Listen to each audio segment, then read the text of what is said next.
bombed out. And so we had to go back from Torino, from the station, we had to go back. And that's where Gita's meeting up with a choice of freezing to death or finding her way down the mountain. And I think she should tell you that story.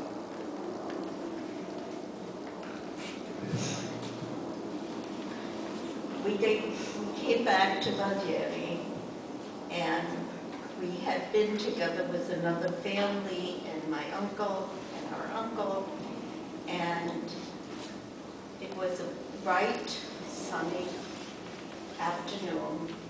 Snow was everywhere, but it was bright and sunny, and I volunteered to go and find them. They weren't in the same cabin anymore, the same cava. They had moved because it was too dangerous, so they moved to another mountain, and maybe somebody else volunteered me. Anyway, I tried to go up the mountain where I was told they were, and lo and behold, it was maybe 2 o'clock, 2:30.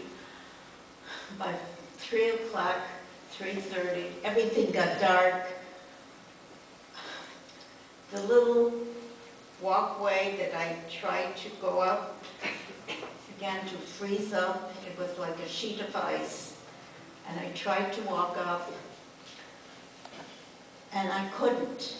I was slipping and sliding, and I couldn't. And I tried to walk on the side. One side of the mountain was a steep valley, and the other one side was high up the mountain. And I tried to step into the snow so I wouldn't slip. And I lost a shoe. It was not a very good shoe. It was a very sad-looking shoe. And it broke in half. I looked for the other half. I finally found the other half of the boot. I was wearing short skirt and knee socks. And I didn't know what to do. In the mountains, you don't know how far anything is. I saw flickering lights, but I couldn't get there, and you don't know distances. If anybody climbs mountains, you don't know distances. I just almost gave up. I sat down on my butt and put the 2 halves of my boot in my lap, and I slid down the mountain. I almost gave up. I thought, I can't. Everything was so peaceful and quiet, but I didn't. Somebody was watching over me. I slid down that mountain, and finally I heard dogs barking like crazy, and I was absolutely petrified. But, you know, I had to survive, right? So I finally knocked on the farmer's door, and he let me in. He let me sleep in his stable, which was wonderful because it was warm, smelly, but warm. And the next day, he brought me to another family, and I was there for 3 days until they were kind of able to sew my boot together. And after that, I was able to rejoin my family, and I survived. She came back alive.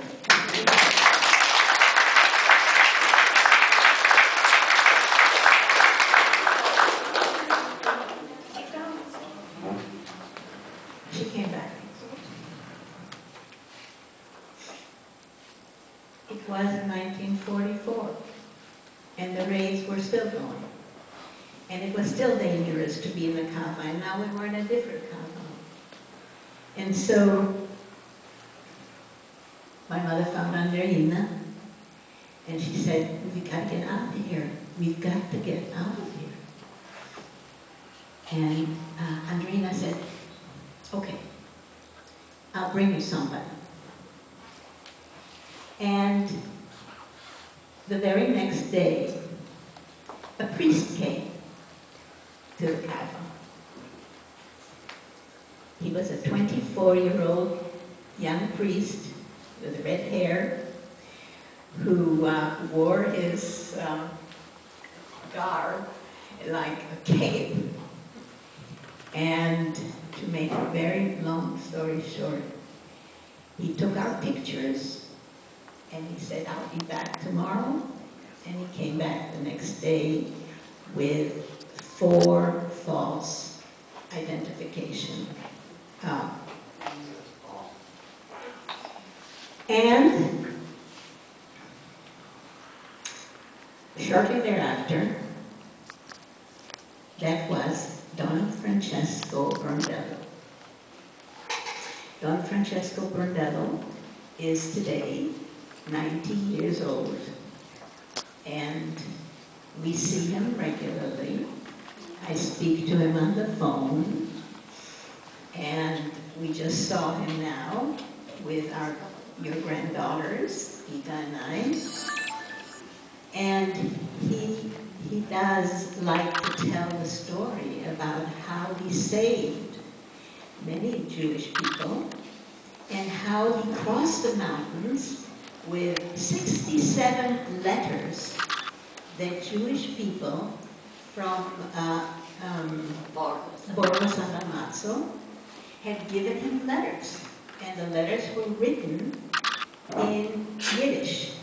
They were written in Yiddish in case he was caught. Then the Germans wouldn't understand. But he wasn't caught by the Germans. He was caught by the black fascists. And they weren't any better. And they did torture him. They tortured him on his hands, he showed us. They tortured him on his neck. And one of them asked him to put a pear on his head and shot the pear off his head.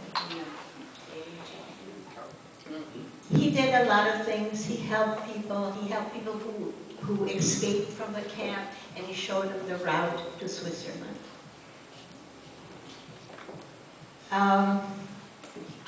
I started to write a book in 2000, and I interviewed all our family, etc. But I had also interviewed our mother in 1977. And I didn't know, and I didn't remember about Don Brondello. And I listened to the tape, and there, lo and behold, she's talking about the priest. And then you remembered the priest. But it wasn't until we had listened to the tape. And then it was something new. Then came, what's his name?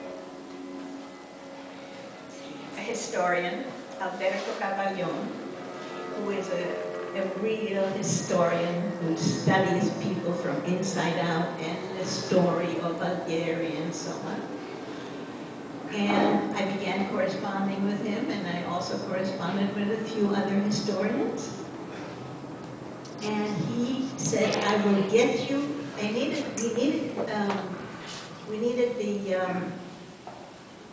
the evidence that he actually saved Jews. We needed to have that, because